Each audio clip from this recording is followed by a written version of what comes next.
Michael Jackson's own daughter was photographed smoking on the streets of Los Angeles, while the rest of her family was on the red carpet at the world premiere of her father's biopic. And before anybody comes for Paris Jackson, she has very specific receipts for why she wants absolutely nothing to do with this film. I'm going to break down everything for you today, so stay with me.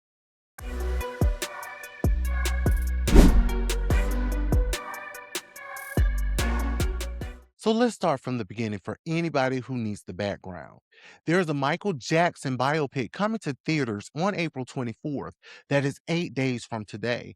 The film is simply called Michael. It is directed by Antoine Fuqua, the man behind Training Day and The Equalizer. So, from a filmmaking standpoint, this is a serious production. The budget was reportedly around $150 million. Now, here's the part that makes the whole story fascinating. The person playing Michael Jackson in this film is his own nephew, Jafar Jackson, Jermaine's son. And from what the trailers have shown, the resemblance is honestly kind of unsettling in the best possible way. The world premiere happened in Berlin on April 10th, and it was a big family moment. Prince Jackson showed up, BG, who most of us know as Blanket, showed up. The uncles were there, Jermaine, Jackie, Marlon. Jafar was front row and center. A beautiful tribute to the King of Pop. But there were some very significant absences on that red carpet. Janet Jackson, not there. Latoya Jackson, not there. And most notably, Paris Jackson, Michael Jackson's only daughter, nowhere near Berlin. So where was Paris? According to TMZ, she was photographed on the streets of West Hollywood chatting with a friend and smoking a cigarette, completely unbothered, while her family was on the other side of the world celebrating her father's legacy on the big screen. Now, here is where I need everybody to understand. Paris is not doing this for attention. She is not being difficult. She has been saying the same things consistently for months, and she has documentation to back it up. She's actually read an early draft of the script.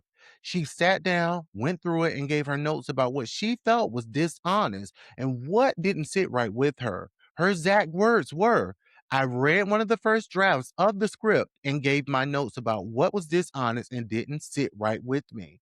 And when they didn't address it, I moved on with my life. She has publicly called this biopic a sugar coated version of her father's life.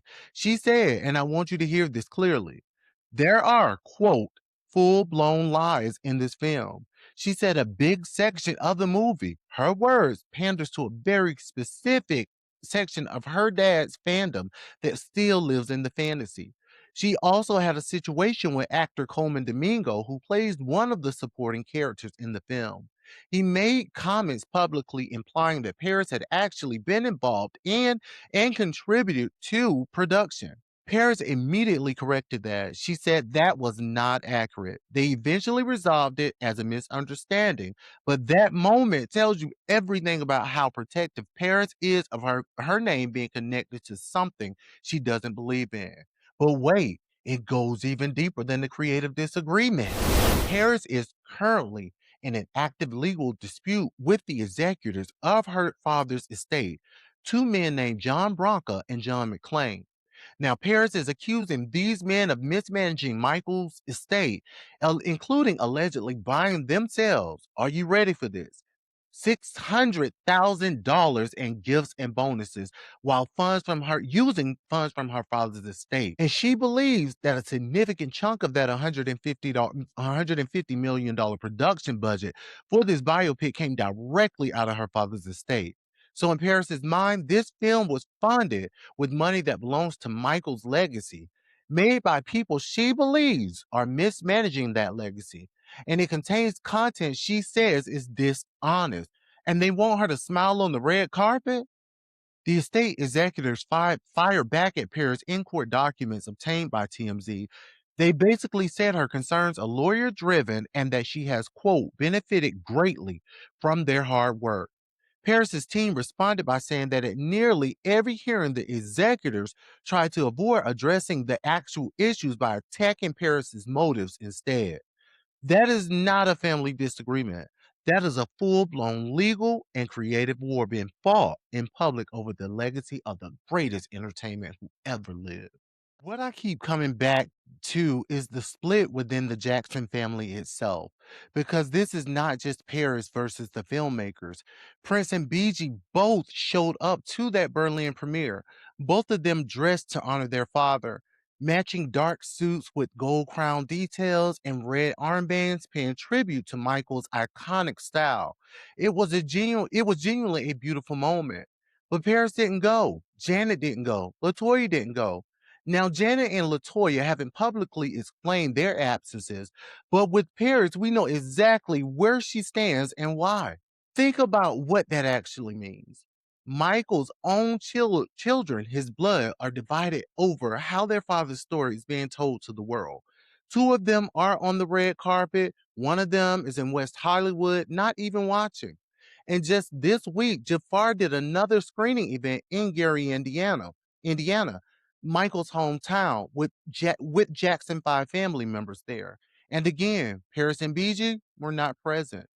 That divide is not going away. And the biopic hasn't even opened yet. Now, here's where I personally stand on this. And I want to be clear, this is just my take. I respect Paris Jackson for this move. I genuinely do. Because she could have done it the easy way. She could have shown up to that premiere, smiled for the cameras, posed with Jafar, and collected whatever social capital comes with being Michael Jackson's daughter at the biggest entertainment event of the spring. She chose not to. She chose to stand on her truth, even when it meant watching her brothers walk that red carpet without her, even when it meant getting dragged online by fans who think she just wants attention. That takes a specific kind of integrity. Now, does that mean the biopic is going to be bad? I'm not saying that. Antoine Fuqua is a serious filmmaker. The production looks stunning. Jafar Jackson looks incredible in this role. This could genuinely be a great film. But here's the question I think we all need to sit with going into April 24th. If the man's own daughter is saying that there are full blown lies in this film, should that change how we watch it? Should we be going in with a more critical and discerning eye instead of just accepting everything on screen as true? I think the answer is yes. For any biopic, but especially for Michael Jackson, whose real life was so complicated, so scrutinized, and so mythologized, we owe it to ourselves to watch critically and think for ourselves. Paris Jackson is not asking you to boycott the film. She literally said, go enjoy it. Just leave her out of it. And I think that's actually a very mature and fair position to take. The Michael Jackson biopic hits theaters on April 24th, 8 days from today. I'm going to be watching and I will have my full reaction and review right here on this channel the moment I see it. But before then, I want to hear from you. Two questions. Number one, are you planning to see Michael in theaters on April 24th? And number two, does Paris Jackson's position on this film change how you feel about going to see it? Drop both answers in the comments right now. I want every single one. I'll read every single one. And I want to have this conversation with you.